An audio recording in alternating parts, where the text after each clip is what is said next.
This is your girl, Jay. What's up, guys? It's your girl, Lolo. What's up? This your boy Camaro. What's good? It's your boy right here, Khalil, and we want to welcome you to the Scoop. Well, I guess the first topic we should bring up is the BET Awards and how that went down and everything, and the winners and the performances. So let's talk about that. Now, personally, I actually liked the show because it was actually the first show that wasn't ratchet, it wasn't full of bullshit. So, what y'all think about it? I enjoyed the show. Like you said, there was no drama. Everyone was on their best behavior. Everyone looked real nice. Some didn't, but mostly everybody did. Performances were good. My boo Camaro tore up the stage. Right. I mean, personally, I liked it, but I didn't like the nominees or anything that had to do with that. Yeah, I've been hearing that a lot. I didn't go personally, but I have been hearing that people didn't really agree with, like, the whole nomination aspect of it. Mhm. I'm not really sure why, but, I mean, I could kind of get an idea as to why, because of past attempt award shows.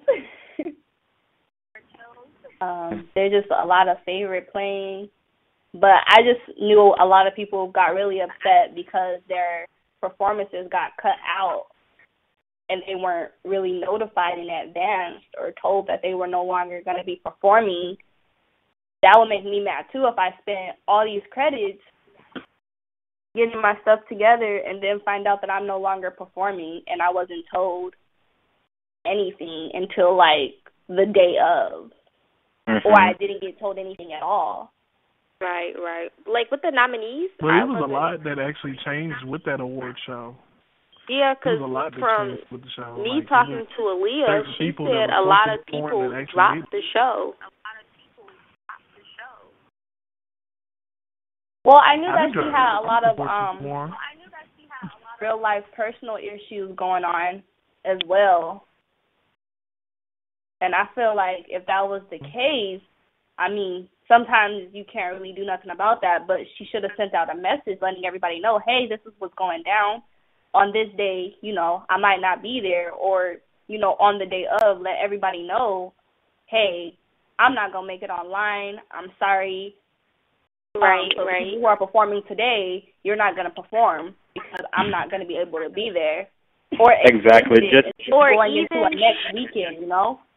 Or even she could have had, like, almost someone like an assistant to help her out with that aspect, keeping in contact with the acts, the interviewers, who's going to be there, who's working what, who's doing this, and have them almost as a mod for the room so that assistant can be like, okay, well, Camaro's performing, let me get in contact with him because I know Leah's computer is messed up or something, just so everyone's on the same page and people aren't looking like, okay. I feel like, she should have had more help because I don't feel like she had any help, and she tried to run that whole thing by herself. She took everything in on her own for 3 days. Yeah, so. When me and Adri did the VMAs, it was both of us. So if one of us couldn't make it, you know. Are you an unsigned, undiscovered artist? Well, IMVU's Got Talent brought to you by Live Music Enterprises, now seeking talent. So if you think you've got it, go to a Live Music Enterprise and sign up today. Always the other person that we could fall back on, so that the show, it was going to happen regardless because we had an additional help. I mean, she could have still opened the rooms and just had the rooms open, or had somebody she really trusted log onto her account and, you know, open the rooms when the time came. Yeah. You know, there's some ways around it. I mean, coming from a person who actually did an award show by themselves, it's a really, really, really hard. It's a really hard task to pull through because it's a lot that involves putting on an award show. And I kind of commend her for trying to do it, but you know, she should have definitely had somebody, you know, there to back her up. Yeah, you can't do it by yourself. It seemed like everything that she had planned at the last minute just kind of fell through. And so, what do you do after the plans fall through? You got to do some damage control. So she should have had somebody definitely there. Exactly. In those situations. And it just sucks for her because she has all these people pretty much attacking her. Because of what happened. Some type of way.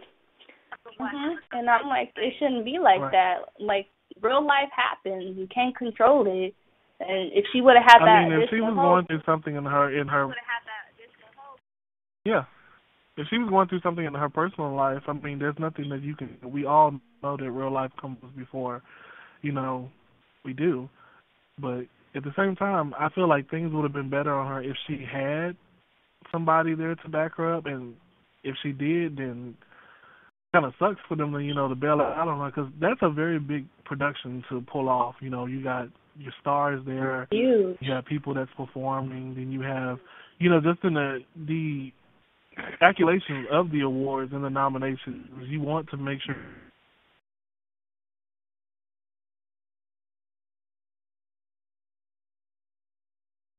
Hello. Whole bunch of chaotic mess going on, and that's what we're happy that didn't happen. But still, it was just like, it was too much going on at once for one person, pretty much. Right. I understand. But hey, she did it. Music Matters. She did. It was really good. It was a really nice outcome. I didn't see Friday or Saturdays. I wasn't on due to real life, but I made sure I was on Sunday for my performance and everything else. But from what I heard, it was good. I hadn't heard anything bad. Due to her having, personal issues in real life, the Friday and Saturday shows didn't happen. So, the Music Matters concert was supposed to go down. Overall, it's kind of a bittersweet moment because of that. Yeah, because overall, she did do a good job. So I heard that she did a good job. It was just, I noticed a lot of people were really upset. I tuned into Single Ladies and noticed that one of them was really upset because she didn't get to perform. Yeah, and I heard about that too. And me and her kind of had a conversation about it. But shit happens, It is what it is.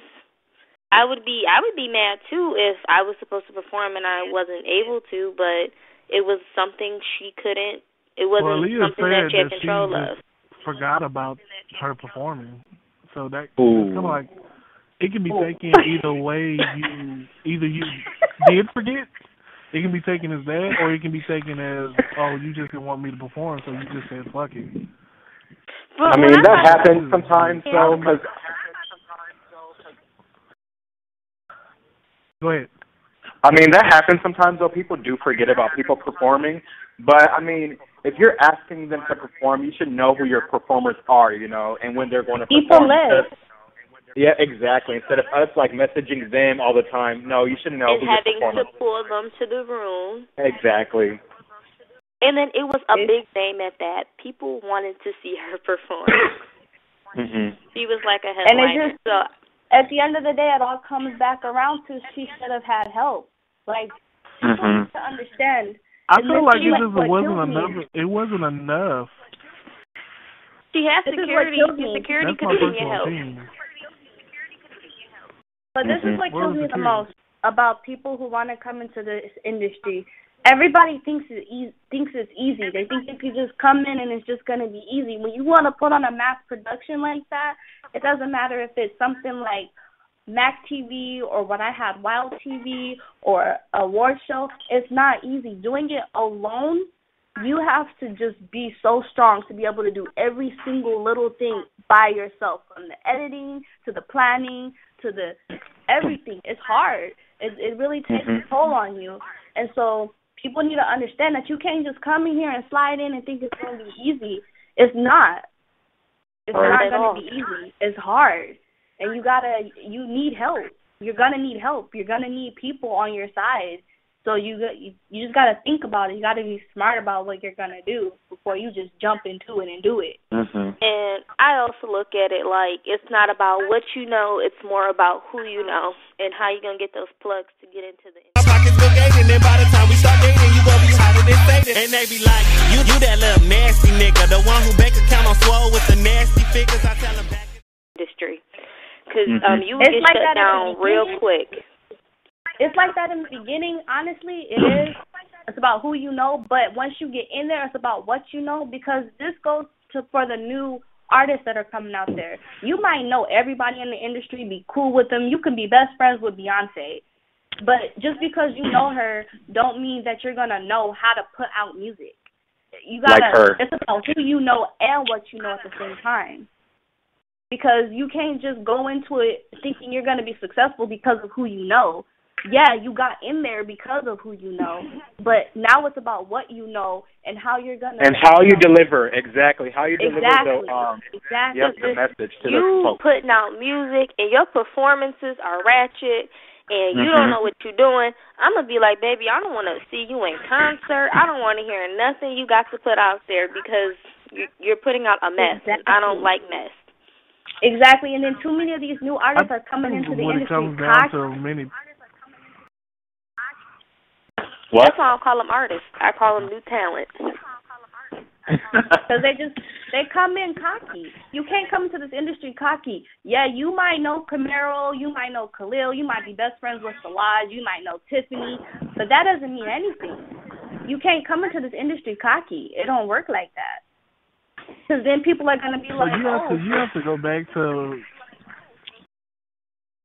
You have to go back to people who are getting this bit of information from certain folk. I believe the reason why people act that certain way towards this industry is because simply because they get gassed up. You see how quick they gassed up John Legend's self. True. It's crazy. I just think it's all crazy. It's just, and then like you were saying, it's just so many people are just dropping songs without giving their songs a chance to sink in. Like you can't drop one song and then the next day drop another song. Like you have to give people time. And then your album out next week. Drop. Yeah, like that's what I tell people. When I sign people, I'm like, don't just drop a song, and then boom, you got an album. No, drop a song, wait a couple of days, drop another song, drop a music video with that song, and then wait a couple more days, maybe even a week, and then drop an album. Give people time to miss you. Give people time to be excited about what you're going to be doing next. Because if you're just doing everything at once, nobody's excited. Nobody wants to know who you are because they already know who you are. You're old news now. Yep. You don't keep people excited. Like, with Khalil, he keeps people excited not just because he takes his time with his music, but his concerts are the bomb. Like, too many people just throw concerts together. They don't think about, what to put into it. The performance and the props and all of that. You're just not about to get on nobody's stage and start singing. Yeah, it don't work like that. People don't get bored. I mean, for real. Like, this ain't the 60s when we doo-wopping and snapping our fingers. I want a show. I want to see fire. I want to see some twerking. I want to see all of that. Right? I want to see somebody on a robot outfit. Like, that's why I say when I go to these concerts, I just look at them because it's like I've been to Khalil's concerts and I go to their concerts. So I'm just like, this is boring. You're not doing anything. Because you got backup dancers and you're singing, that'll make your concert exciting. Like, what are you doing that's different from everybody else? Nothing. You're boring. You're just like everybody else if you're doing and that. And while we're on this subject, while we're on this wonderful subject, I must ask this question because it's something that needs to be asked. There is this topic that everybody seems to be on where there's a division in the industry between certain people and certain folk. Now, I personally look at everybody as an artist. I don't look at anybody as I'm higher than you, I'm better than you, I'm this and I'm that.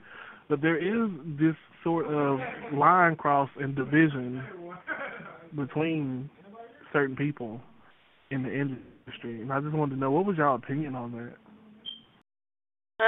Truth. Say this. people don't give people like me chances because they think since I'm associated with Khalil, associated with Beyonce, Eye Candy, and all of them, that I'm just like them. No, bitch. Get to learn who I am. Get to learn to talk to me, then judge me. But people think just because you're associated with these type of people, you're just like them. I don't know the drama and the beef that goes on with these people, but people like me, I'm not just like everybody else. Sorry, my name's Camaro, not Beyonce. Right. I mean, I hope so. But no, for real. I mean, it gets annoying. It gets annoying to the point where people feel that just because you're hanging with certain groups of people that's you. Mm-hmm. Like, I go out of my way sometimes to make everybody else or make anybody feel more of accommodation. I'm not better than anybody just because of this and this and this and this and this. I'm just a regular person just like everybody else. Let that be known. People sometimes put you on that pedestal or want to build you up on that pedestal. It's nice to be called certain things, but I'm just an artist, and I feel like I haven't reached the peak that I know that I can be yet. So, I mean, when it comes down to the whole situation, people sometimes forget that we're all human.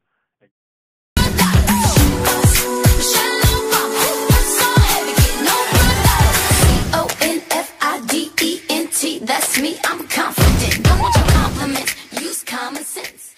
Yeah, we're actually all trying to chase the same dream, and we're all trying to make the same goal. And instead of people actually just taking themselves out of the situation, just look at it logically and be like, okay, I'm an artist. Doesn't matter who my clique is, doesn't matter who my circle is, doesn't matter who I know. I know that I'm good at what I do. Like you better preach, boy. I feel like a lot of people. Yes.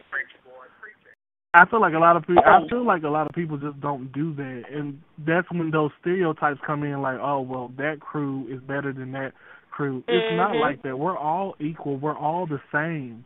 I don't get a #1 album all the time. I don't get a #1 single all the time. I'm not the #1 male in the business. It's a faction. Just like there's not one #1 female. There's a lot of you. You know what I'm saying? It's just like people need to stop thinking outside the box and being like, okay, well, I'm just the baddest bitch there is. No, there's a lot of bad bitches. You're just part of one of them. You're just a different someone better than you. That's how I always look at things. But then there's always exactly. I mean, I hate when people go around and do that. Bad in their own way. You know? And then I feel like I put it like this: the celebrities and. If I want, all right, so like an example, I'm finally signed to a label. I said I'd never signed to a label, but now I'm signed to a label. Label mate I had at one point in time does not get along with the girl who owns my label. Drama went down, whatever, they went their separate ways. If I want to get on a song with her because she's hot right now and she's doing her thing, I'm going to get on a song with her. I know it may cause some type of conflict with my label, but at the end of the day, this is a business. I'm trying to get a #1 record. Exactly. I feel the same way. And that's what I don't understand about people. Like, why should me working with her stop? I'm bringing you talent. I'm doing what I'm supposed to do for your label. Just because I'm making one song with her, I want her on my album, it's an issue. No. I'm the only artist on your label right now that's pushing records. Popularity, right. People need to understand too many people that regardless of how you feel, like there's a lot of people. Then they are. You know, it be single-minded people, but regardless of how I feel about you as a person, that's totally different how I feel about you as an artist. I'm an artist that's on every label that I've come across, whether I know you, whether I don't know you. I respect you because you're doing exactly what I was doing before I became, known. You was before you became Khalil. That's how it is. So I respect anybody's hustle, but I think at the end of the day, what the problem is with certain people is that you need to learn how to be professional about certain things. Just because I don't like you don't mean I can't do a business venture with you. I might not speak to you after the tour, but right now, let's make this money. Because your personal and your business can be totally different. You could be the most professional person in the world, but when we get outside of a like, say we're just at an event, all of us together, you can be the most ratchet thing there. Do you sometimes get a little lonely and need somebody there for you? Well, Crown Jewels Escorting is now open with the hottest escorts on IMVU. So if you feel like you're getting a little lonely, head over to Crown Jewels Motel, and these escorts will take good care of you. Stuff with people, but as long as you about your business, baby, I don't have no problem with you. As long as it's not affecting me and what I'm trying to do, then we're all good. As long as there's a check involved, there should be no issue going on. Thank you. Hey, it be like that sometimes. But, let's talk about the guys, we're going to go ahead and wrap things up for the scoop this episode. So I hope everybody... Oh, well. You just started to the show. Hey, it's been like 10 minutes, my dude. But there's always next time. It's never the end. So if you like this episode, there's going to be plenty more to come. So make sure you tune in. The Scoop is only brought to you by AliveTV.